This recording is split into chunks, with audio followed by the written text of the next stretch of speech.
Hi friends, welcome to my channel Sairam competitive exams.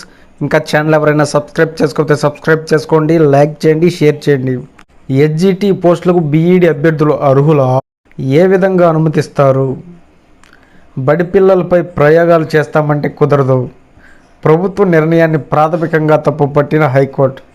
DSC నోటిఫికేషన్పై stay ఇచ్చేందుకు సిద్ధపడ్డ ధర్మాసనం. Hall టికెట్లు జారీ చేయవద్దని వ్యాఖ్య. వివరాలు సమర్పించేందుకు సమయం ఇవ్వాలని ఏజీ అభ్యర్థన. విచారణ నేటికి వాయిదా. సెకండరీ గ్రేడ్ టీచర్ హెచ్జిటి పోస్టుల భర్తీకి బీఈడి అభ్యర్థులను ప్రభుత్వం అనుమతించడాన్ని హైకోర్టు ప్రాథమికంగా తప్పుపట్టింది. ఈ నిర్ణయం సుప్రీంకోర్టు తీర్పునకు భిన్నంగా ఉందని స్పష్టం చేసింది. విద్యార్థులతో ప్రయోగాలు చేస్తామంటే ఒప్పుకునేది లేదని తేల్చెప్పింది.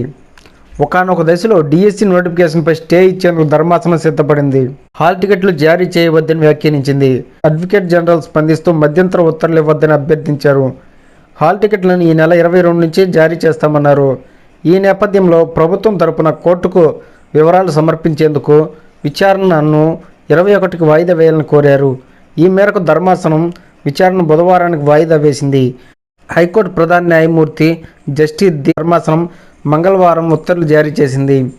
ఈ నెల 12న రాష్ట్ర ప్రభుత్వం జారీ చేసిన నోటిఫికేషన్లో హెచ్జిటి పోస్టుల భర్తీకి బీఈడి డిగ్రీ ఉన్నవారిని అనుమతించడాన్ని సవాల్ చేస్తూ గుంటూరు జిల్లా గ్రామానికి చెందిన అభ్యర్థులు హైకోర్టులో వ్యాజ్యం వేశారు.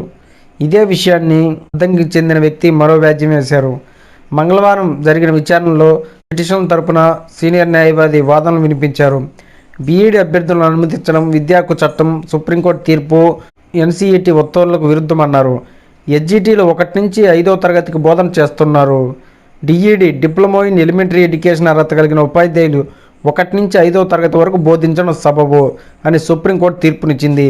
అందుకు భిన్నంగా రాష్ట్ర ప్రభుత్వం హెచ్జిటి పోస్టుల భర్తీకి బీఈడి అభ్యర్థులను అనుమతిస్తుందన్నారు. ప్రక్రియను నిలువరించాలని కోరారు. రాష్ట్ర ప్రభుత్వం తరపున అడ్వకేట్ జనరల్ వాదనలు వినిపిస్తూ రాష్ట్ర విద్యా విధానంలో మార్పులు తెచ్చామన్నారు. 3 నుంచి 8వ తరగతి వరకు ప్రాథమిక విద్య పరిధిలోకి తెచ్చామన్నారు. ఈ నేపథ్యంలో బోధనకు బీఈడి, డిఈడి అభ్యర్థులిద్దరూ అవసరమన్నారు. టీచర్లుగా ఎంపికైన వారికి అప్రెంటిస్ కింద 2 ఏళ్ల శిక్షణ ఉంటుందన్నారు. దీంతో హెచ్జిటీలు ఉన్నత పాఠశాల విద్యార్థులకు, బీఈడీలు ప్రాథమిక పాఠశాలలో విద్యార్థులకు బోధించడం సాధ్యం అవుతుందన్నారు. మరోవైపు ఎంపికైన టీచర్లు ఎన్సీఈటీ నిర్వహించే 6 నెలల బ్రిడ్జి కోర్సులో అర్హత సాధించాల్సి ఉంటుందన్నారు. ఓవైపు శిక్షణ, మరోవైపు బోధన ఏ విధంగా సాధ్యం? ధర్మాసనం స్పందిస్తూ టీచర్లుగా ఎంపిక ప్రక్రియ ముగిశాక వారికి శిక్షణ ఇస్తామని ప్రభుత్వం చెప్పడాన్ని అంగీకరించలేమని పేర్కొంది. ఒకవైపు శిక్షణ, మరోవైపు పిల్లలకు బోధన ఏ విధంగా సాధ్యమని ప్రశ్నించింది. నోటిఫికేషన్పై స్టే ఇస్తామని, హాల్ టికెట్లు జారీ చేయవద్దని వ్యాఖ్యానించింది. ఏజీ జోక్యం చేసుకుంటూ ప్రభుత్వం నుంచి మరింత సమాచారం తెలుసుకుని వివరాలను కోర్టు ముందు ఉంచుతామన్నారు. సమయం కావాలని కోరారు.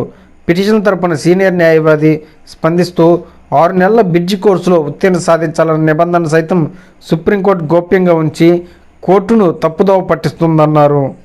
ఏజీ అభ్యర్థన మేరకు విచారణను బుధవారానికి వాయిదా వేస్తున్నట్టు ధర్మాసనం పేర్కొంది. డిఎస్సి వెబ్సైట్కు సర్వర్ సమస్య, ఫీజు చెల్లింపునకు చివరి గడువు నేడే. సర్వర్ సమస్య తలెత్తడంతో డిఎస్సికి దరఖాస్తు చేసేందుకు వెళ్లిన అభ్యర్థులు ఇంటర్నెట్ కేంద్రాల వద్ద గంటల తరబడి పడిగాపులు కాస్తూ ఇబ్బందులు పడ్డారు. పరీక్ష ఫీజు చెల్లింపునకు బుధవారం చివరి గడువు కావడంతో ఎక్కువ మంది మంగళవారం దరఖాస్తు చేయడానికి ప్రయత్నించారు. దీంతో సర్వర్ సమస్య తలెత్తి వెబ్సైట్ ఓపెన్ కాలేదు. హడావిడిగా ప్రకటన చేయడం, షెడ్యూల్ ఇవ్వడంతోనే ఈ తరహా సమస్యలు వస్తున్నాయని అభ్యర్థులు పోయారు. మరోవైపు ఆన్లైన్ దరఖాస్తులో ఐచ్ఛికాలను తరచూ మార్పులు చేస్తున్నారు. గతంలో టెట్ హాల్ టికెట్ నెంబర్ ఇస్తే సరిపోయేది. కొత్తగా మార్కులు ఇవ్వాలని ఐచ్ఛికం తీసుకొచ్చారు. ఇప్పటి వరకు దరఖాస్తు చేసుకున్న వారిలో కొందరు గతంలో టెట్ రాసిన మార్కులు వేయకుండానే దరఖాస్తులు సమర్పించారు. ఈ కొత్త ఐచ్ఛికం కారణంగా వారు ఆందోళన చెందుతున్నారు. మరోపక్క గతంలో దరఖాస్తు చేసిన సమయంలో కొందరు అభ్యర్థులు పొరపాట్లు చేశారు. దీన్ని ఎడిట్ చేసేందుకు అవకాశం ఇవ్వాలని కోరుతున్నా అధికారులు అంగీకరించడం లేదు. మళ్ళీ కొత్తగా 750 ఫీజు చెల్లించి కొత్త దరఖాస్తు చేసుకోవాల్సిందని చెప్తుండటంతో ప్రభుత్వం ఒక ప్రైవేట్ వ్యాపార సంస్థలా వ్యవహరిస్తుందని విమర్శలు వస్తున్నాయి. ఏపీపీఎస్సీలో లైబ్రేరియన్ పోస్టులు Andhra Pradesh public service commission AP medical and health subordinate సర్వీసులో లైబ్రరీయన్ పోస్టులకు దరఖాస్తు కోరుతుంది. మొత్తం పోస్టుల సంఖ్య 4. అర్హత మొదటి లేదా ద్వితీయ శ్రేణులు ఎంఏ, ఎంఎస్సి, ఎంకామ్, ఎంఎల్ఎస్సి ఉత్తీర్ణులవ్వాలి. డిగ్రీ బయాలజీ, కంప్యూటరైజ్డ్ డేటాబేస్ పరిజ్ఞానం, కమ్యూనికేషన్ నైపుణ్యాలు ఉండాలి. వయసు 1/7/2024 నాటికి 18 నుంచి 42 ఏళ్ల మధ్య ఉండాలి. పే స్కేల్ నెలకు 48,400 నుంచి 1,37,220. ఎంపిక విధానం computer based recruitment test, computer proficiency test, ధృవపత్రాల పరిశీలన ఆధారంగా ఎంపిక చేస్తారు. దరఖాస్తు విధానం ఆన్లైన్ ద్వారా. ఆన్లైన్ దరఖాస్తు ప్రారంభ తేదీ 27/3/2024. ఆన్లైన్ దరఖాస్తుల చివరి తేదీ 16/4/2024. 188 సివిల్ అసిస్టెంట్ సర్జన్ స్పెషలిస్ట్ పోస్టులు. ఈ నెల 28 మార్చి 1 తేదీలో walk in recruitment. Secondary health director పరిధిలో 8 మంది సివిల్ అసిస్టెంట్ సర్జన్ స్పెషలిస్ట్ వైద్యుల నియామకానికి ఈ నెల 28 మార్చి 1వ తేదీలో వాకిన్ రిక్రూట్మెంట్ చేపడుతున్నట్టు AP medical service recruitment board member secretary తెలిపారు. తొలుత ఈ నెల 21, 23, 26 తేదీల్లో తలపెట్టిన వాకిన్ రిక్రూట్మెంట్ను అనివార్య కారణాలతో తేదీలను మార్పు చేశామన్నారు. రెగ్యులరు, కాంట్రాక్టు, కొటేషన్ పద్ధతిలో పోస్టులను భర్తీ చేయనున్నారు. ఉదయం 10 గంటల నుంచి మధ్యాహ్నం 1 గంట వరకు తాడేపల్లి మండలం పాతూరు రోడ్లోని తమ కార్యాలయంలో వాకిన్ రిక్రూట్మెంట్కు అర్హులైన అభ్యర్థులు హాజరవ్వాలని సూచించారు. General medicine, general surgery, dermatology, ortho, radiology, forensic medicine విభాగాలకు ఈ నెల 28న, gynaecology, paediatrics, anaesthesia, ENT, ophthalmology, pathology విభాగాలకు మార్చి 1న వాకిన్ రిక్రూట్మెంట్ నిర్వహిస్తున్నామన్నారు. పూర్తి వివరాలను వెబ్సైట్లో పొందుపరిచినట్టు చెప్పారు. పార్ట్ టైం ఇన్స్ట్రక్టర్లకు 23% జీతం పెంపు. రాష్ట్ర సమగ్ర శిక్ష ద్వారా వివిధ ప్రభుత్వ యాజమాన్య పాఠశాలలో ఆర్టు, హెల్త్, ఫిజికల్ ఎడ్యుకేషన్, నేత, సంగీతం, నృత్యం విభాగాల విధులు నిర్వహిస్తున్న పార్ట్ టైం ఇన్స్ట్రక్టర్ వేతనాలను 23% పెంచుతూ సమగ్ర శిక్ష అధికారులు ఉత్తర్వులు జారీ చేశారు.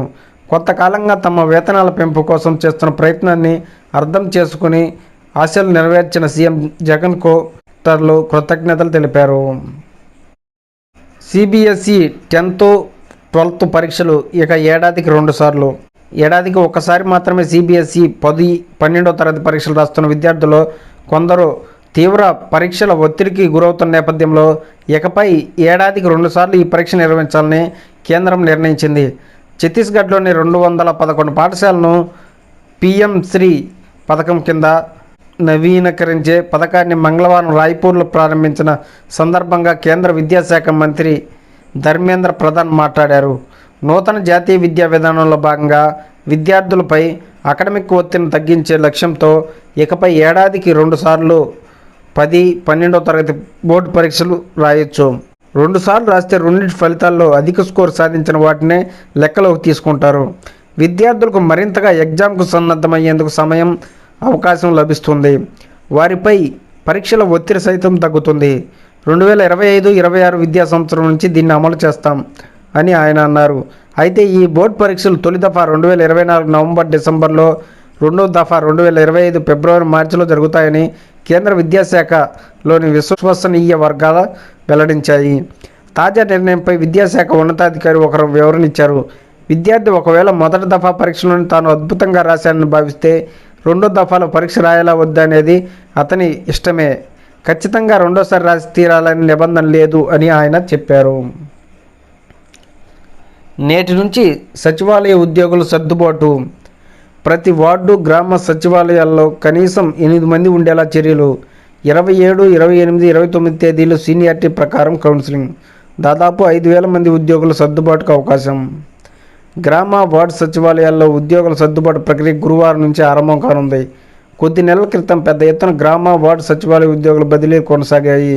ఈ నేపథ్యంలో ప్రస్తుతం కొన్ని సచివాలయాల్లో ఎక్కువ మంది, మరికొన్ని సచివాలయాల్లో తక్కువ మంది ఉద్యోగులు పనిచేస్తున్న పరిస్థితి నెలకొంది. ఈ దృష్ట్యా అన్ని గ్రామ, వార్డు సచివాలయాల్లో కనీసం 8 మంది ఉద్యోగులు తప్పనిసరిగా పనిచేసేలా ఉద్యోగుల సర్దుబాటుకు పూనుకున్న విషయం తెలిసిందే. 10 రోజుల క్రితం ఇందుకు సంబంధించి ప్రభుత్వం విధి విధానాలతో కూడిన ఉత్తర్వులు జారీ చేయగా జిల్లాలో సర్దుబాటు ప్రక్రియ సంబంధించి తేదీల వారీగా షెడ్యూల్ను గ్రామ వార్డు సచివాలయ శాఖ మంగళవారం ఖరారు చేసింది. ఈ మేరకు సచివాలయ శాఖ డైరెక్టర్ ఉత్తర్వులు జారీ చేశారు. సర్దుబాటు ఇలా గురువారం 22 తేదీ కల్లా జిల్లాల వారీగా 8 మంది కన్నా తక్కువ మంది పనిచేస్తున్న గ్రామ వార్డు సచివాలయాలు, 8 మంది కంటే ఎక్కువ మంది పనిచేస్తున్న సచివాలయాల వివరాలతో అధికారులు నివేదిక రూపొందిస్తారు. ఈ నెల 24 తేదీ కల్లా 8 మంది కంటే తక్కువ ఉద్యోగులు పనిచేస్తున్న సచివాలయాల్లో ఏ కేటగిరీ ఉద్యోగుల స్థానాలు ఖాళీగా ఉన్నాయో గుర్తిస్తారు. ఆ పోస్టుల భర్తీకి ఇప్పటికే సచివాలయ ఉద్యోగుల రిజర్వేషన్ ప్రక్రియ కోసం ప్రభుత్వం జారీ చేసిన ఉత్తర్వుల్లో పేర్కొన్న నిబంధనల ప్రకారం ఎక్కువ మంది ఉద్యోగులు పనిచేస్తున్న సచివాలయాల నుంచి సర్దుబాటుకు ఎవరెవరిని ఒక చోట నుంచి మరో చోటుకు బదలాయించే ఉద్యోగుల జిల్లాల వారీగా జాబితాను సిద్ధం చేస్తారు. ప్రతి సచివాలయంలో కనీసం 8 మంది పనిచేసే అవకాశం ఉన్నంత వరకు అవసరమైన ఉద్యోగుల పరిమితి ఆయా జిల్లాలను జిల్లా అధికారులు సిద్ధం చేస్తారు. సర్దుబాటు ప్రక్రియ కోసం జిల్లాల వారీగా ఎంపిక చేసిన ఉద్యోగులకు ఈ నెల 27, 28, 29 తేదీలో సీనియారిటీ ప్రకారం కౌన్సిలింగ్ నిర్వహించి సర్దుబాటు ప్రక్రియలో పేర్కొన్న ఖాళీల ప్రకారం ఆ ఉద్యోగులకు నచ్చిన సచివాలయానికి బదలాయించే ప్రక్రియ చేపడతారు. రాష్ట్ర వ్యాప్తంగా ఉన్న మొత్తం 15,004 గ్రామ వార్డు సచివాలయాల్లో దాదాపు 1.34 లక్షల మంది ఉద్యోగులు పనిచేస్తుండగా ఈ సర్దుబాటు ప్రక్రియలో సుమారు 5,000 మంది ఉద్యోగులు స్థానచలనం కలిగే పరిస్థితి ఉందని గ్రామ వార్డు సచివాలయాల శాఖ అధికారులు అంచనా వేస్తున్నారు. మరోవైపు సర్దుబాటు ప్రక్రియ చేపట్టే సమయంలో ఎక్కడైనా భార్యాభర్తలు వేర్వేరు సచివాలయాల్లో పనిచేస్తుంటే వారి అభ్యర్థన మేరకు ఇరువురు ఒకే చోట బదిలీకి అవకాశం కల్పిస్తారు. కేవలం భార్యాభర్తల కోటాకే పరిమితమై కొనసాగే ఈ బదిలీల జిల్లా పరిధిలో అంతర్గతంగానూ అదే సమయంలో ఒక జిల్లా నుంచి మరొక జిల్లాకు అవకాశం కల్పించినట్టు అధికారులు పేర్కొన్నారు. Okay friends, thank you, all the best. Video నచ్చితే లైక్ చేయండి, షేర్ చేయండి, సబ్స్క్రైబ్ చేయండి.